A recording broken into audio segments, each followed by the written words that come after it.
हम ज़्यादातर परंपरा पूजा पाठ इसलिए करते हैं कि हमारे बुजुर्ग करते हुए आए हैं, वो भी हमारा बाबा साहब ने ही दिया है हमें।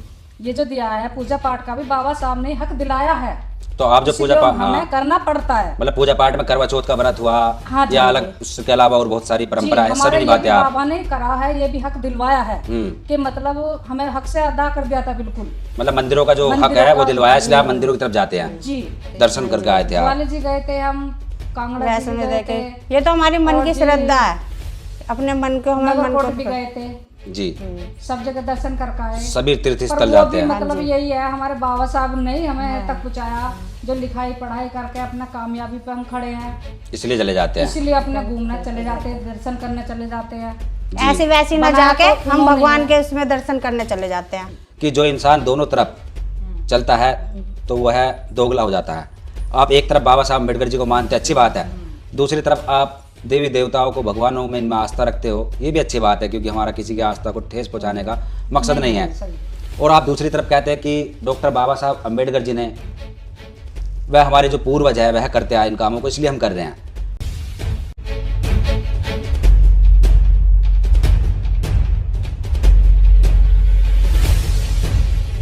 नमस्कार, जय भीम, सत श्री अकाल, आदाब, जय संविधान, जय विज्ञान।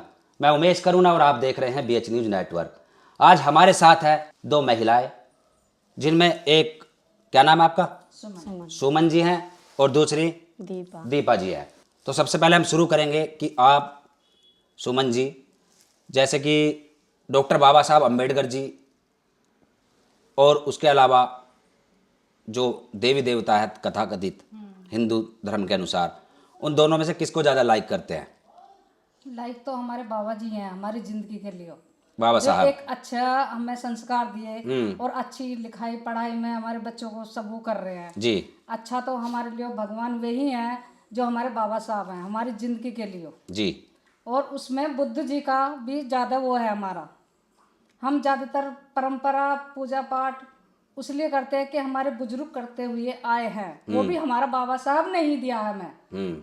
ये जो दिया है पूजा पाठ का भी बाबा साहब ने हक दिलाया है, तो आप जो पूजा पाठ हमें करना पड़ता है। मतलब पूजा पाठ में करवा चौथ का व्रत हुआ हाँ या अलग, उसके अलावा और बहुत सारी परंपरा है, सभी निभाते हैं आप। बाबा ने करा है, ये भी हक दिलवाया है कि मतलब हमें हक से अदा कर दिया था बिल्कुल। मतलब मंदिरों का जो हक है वो दिलवाया, इसलिए आप मंदिरों की तरफ जाते हैं। जी, करना पड़ता है, हमारे बुजुर्ग करते आए, पर हमारे जो वो है सिर्फ बाबा साहब की तरफ से ही पक्का वो है कि हमारे बच्चे भी इसी संस्कार पर चले, पढ़े लिखे कामयाब बने जी।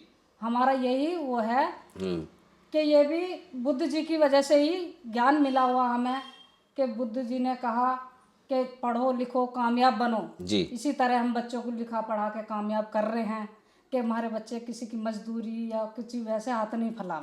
कांवड़ भी लेके जाते हैं बच्चे?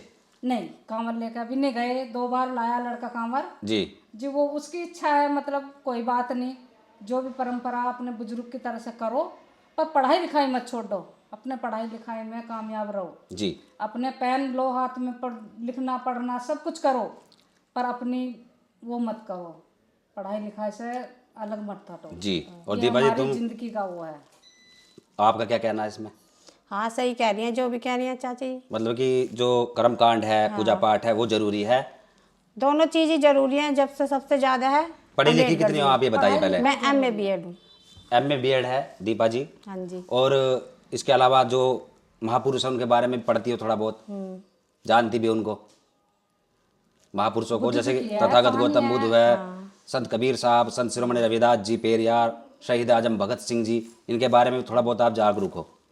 हाँ, थोड़ा बहुत जागरूक हो जी।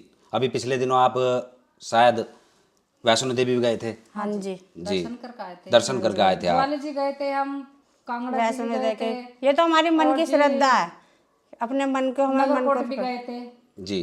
सब जगह दर्शन करके आए, सभी तीर्थ स्थल जाते हैं। मतलब यही है, हमारे बाबा साहब ने ही हमें तक पहुंचाया, जो लिखाई पढ़ाई करके अपना कामयाबी पे हम खड़े हैं, इसलिए चले जाते हैं, इसलिए अपने घूमने चले जाते हैं, दर्शन करने चले जाते हैं। ऐसी वैसी ना जाके हम भगवान के उसमें दर्शन करने चले जाते हैं। दरअसल महिला जितनी जागरूक होगी उतना ही समाज के अंदर एक बहुत बड़ा सुधार होगा।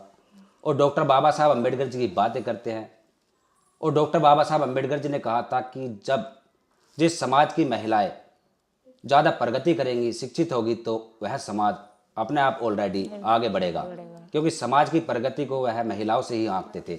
और आज महिलाएं जो कि अपने आप को जागरूक कह रही है कि हम पढ़ने तीज लिखने से त्योहार ज्यादा अपना बिजनेस करना जी जरूरी है। आडंबर कर्मकांड कि जो हमें बाबा ने इस लायक बनाया जी कि किसी की गुलामी करने से ज्यादा अपनी मेहनत करके अपने कामयाब बनो, जी अपनी दुकानें करो, अपने उस पे चलो। जी, तो इनका कहना है कि जो हम जाते हैं कहीं भी तीर्थ स्थल या कोई भी हम तीज त्योहार, चाहे करवा चौथ हो, चाहे कांवड़ यात्रा हो, जिनके बच्चे जाते हैं, कि सब डॉक्टर बाबा साहब अम्बेडकर जी ने ही कहा इनसे। इनका कहना यह है कि उनके अनुसार ही यह उस दिशा में जाते हैं, और उसके अलावा शायद इन्होंने वह चीज़ें ना पढ़ी हो या ये उस चीज़ों के बारे में ना जागरूक हो, क्योंकि डॉक्टर बाबा साहब अम्बेडकर जी ने जब देखा कि हिंदू धर्म में हमारा अपमान है, हिंदू धर्म में हमारा कभी भला नहीं हो सकता, उन्होंने पूरा प्रयास किया। उसके बाद उन्होंने हिंदू धर्म को त्यागा। उन्होंने कहा कि मैं हिंदू धर्म में पैदा हुआ, ये मेरे वश में नहीं था, और मैं हिंदू धर्म में मरूंगा नहीं, ये मेरे वश में है। इसलिए डॉक्टर बाबा साहब अम्बेडकर जी ने हिंदू धर्म को त्याग कर नागपुर की दीक्षा भूमि से बौद्ध धर्म की दीक्षाएं ली थी, और दीक्षा में 22 प्रतिज्ञाएं स्टार्टिंग में कि मैं कभी किसी ब्रह्मा विष्णु महेश को नहीं मानूंगा, कभी मैं कृष्ण व राम को नहीं मानूंगा, कभी मैं किसी गौरी गणपति गणेश को नहीं मानूंगा, और ना ही इनकी पूजा करूंगा। क्यों? क्योंकि जब इतने वर्षों से इन्होंने हमारा उद्धार नहीं किया तो आगे क्या करेंगे।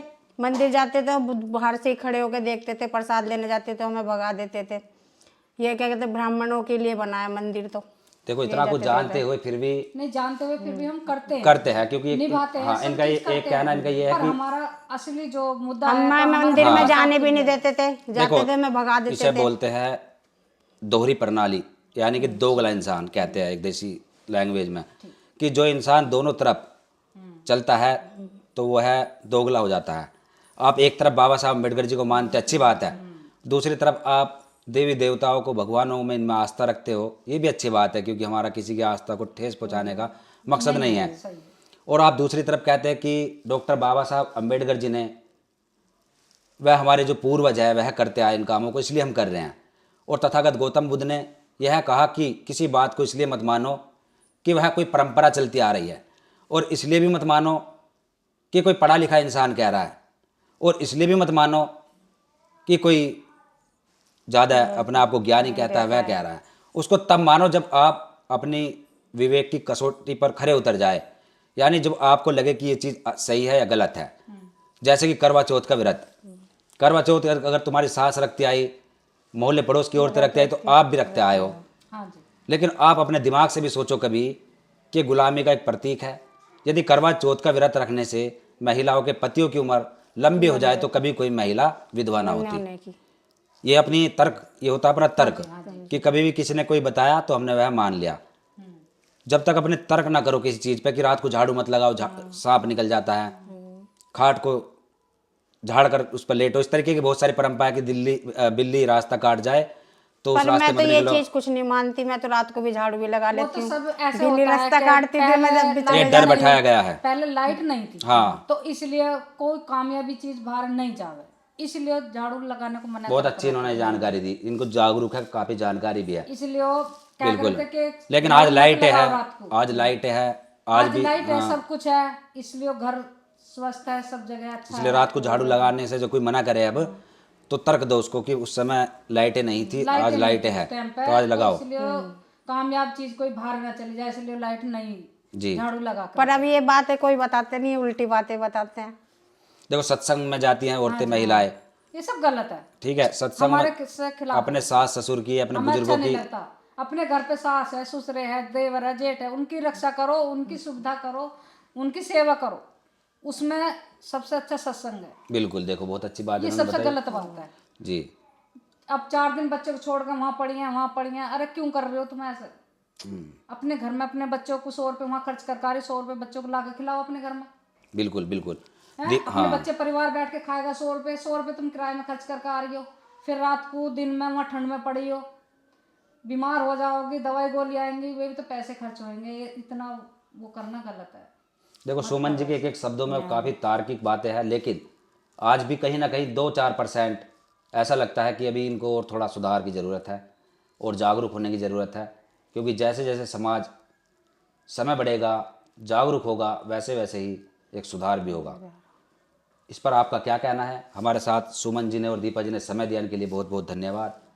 देखते रहिए BH न्यूज़ नेटवर्क, अपने कमेंट्स बॉक्स में राय जरूर दें। धन्यवाद। जय भीम।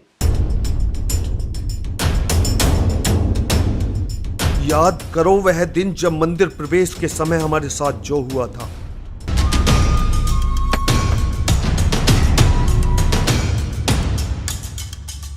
हमें अछूत कहकर अपमानित किया, लेकिन हमने भी साबित कर दिया कि हम इस देश के शासक हैं।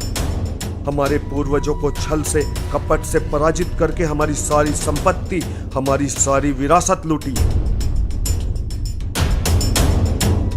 यह लड़ाई गद्दी पाने की नहीं, यह लड़ाई गद्दी पाने की नहीं, यह लड़ाई है हमारे मान सम्मान स्वाभिमान को वापस लौटाने की। चलो अब गुजरात चलते हैं, वहां उन मनु की संतानों को मजा चखाएंगे।